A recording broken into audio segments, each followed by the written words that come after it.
Hello बच्चों, तो question number 8 देखिए। क्वेश्चन कहता है if the centripetal force is of the form, मतलब जो सेंट्रीपिटल फोर्स है ना वो इन बातों पे डिपेंड करता है और उनकी पावर यहाँ पर गिवन है। मतलब मास की पावर a, वेलोसिटी की पावर b है यहाँ पर, और r की पावर c यहाँ पर गिवन है। Find the values of a, b, c and d। आगे आप जाके इनके बारे में डिटेल में बात करेंगे। फ़िलहाल मैं आपको ये इन्फॉर्मेशन देता हूँ क्या कि जो यहाँ पर v है ये वेलोसिटी है, ठीक है। ये गिवन नहीं है, ये मतलब सॉल्यूशन है। एक मिनट रुक जाइए, थोड़ा सा इसको ऐसे कर लेते हैं कि मतलब इसने बोला है कि जो सेंट्रीपिटल फोर्स है ना वो इन बातों पे डिपेंड करता है कि मास की पावर a है, वेलोसिटी की पावर b है और रेडियस की पावर c है, ठीक है। तो ये v वेलोसिटी है, r यहाँ पर रेडियस है।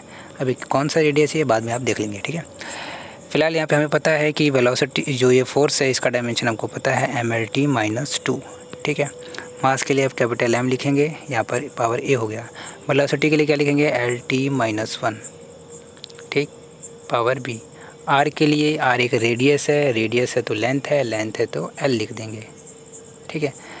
ज़रा इसको और थोड़ा सिंप्लीफाई करते हैं तो आपको समझ आएगा कि m की पावर यहाँ पर a है, l की पावर हो जाएगी b + c। सोचिए ज़रा क्या कर दिया, यहाँ पर इसकी पावर b है और इसकी पावर क्या है, c है, और ये मल्टीप्लाई हो रहे हैं, ठीक है। जब बेस सेम हो जाता है, जैसे a की पावर m इंटू a की पावर n होता है तो क्या होता है, a की पावर m + n होता है, ठीक है ना।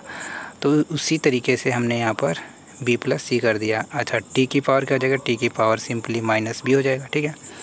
तो इतना समझ आ गया। अब करना क्या है, करना आपको जस्ट इक्वेट कर देना है कि यहाँ पर जो पावर m की होगी वही पावर यहाँ होनी चाहिए।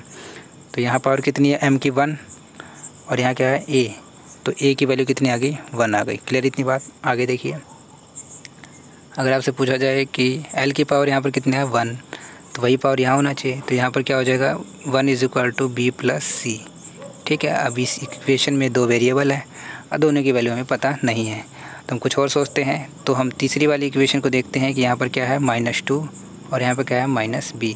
तो हमें समझ आ रहा है कि -2 = -b, इसका मतलब b की वैल्यू आ गई +2, ठीक है। इस +2 की वैल्यू इस वाली इक्वेशन में रखते हैं तो c की वैल्यू आ जाती है आपकी -1। समझ आ रही है, ठीक है।